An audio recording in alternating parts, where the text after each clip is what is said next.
৭৭ সালের স্বাধীনতা যুদ্ধ একটা অনিবার্য ছিল, যেটা এই প্রক্লামেশন অফ ইন্ডিপেন্ডেন্সে ডিক্লেয়ার করার যে ঘোষণা, সেখানে ওই যে জিয়া ভাই বললেন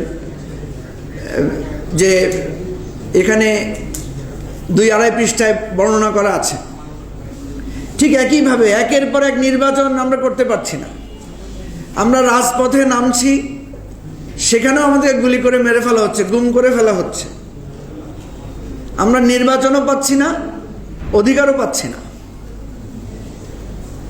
আমাদেরকে একের পর এক হত্যা, নির্যাতন, মামলা করে করে জেলে পুরা হয়েছে। রাজনৈতিক দলগুলোর অফিস বন্ধ করে দেওয়া হয়েছে। সর্বশেষ আবার গণহত্যা, হেলিকপ্টার থেকে গুলি।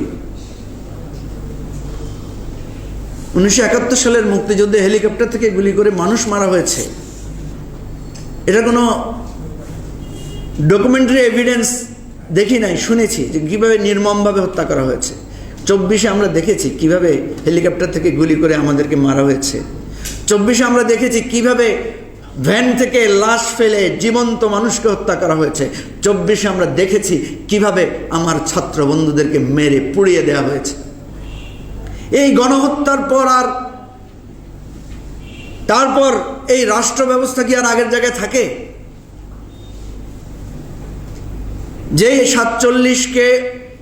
47-এর বন্ধনের পর 71 হয়েছিল, 71-এর বন্ধনের পর 90, 90-এর পরে 90-এরও তো একটা বন্ধন আমাদের ছিল।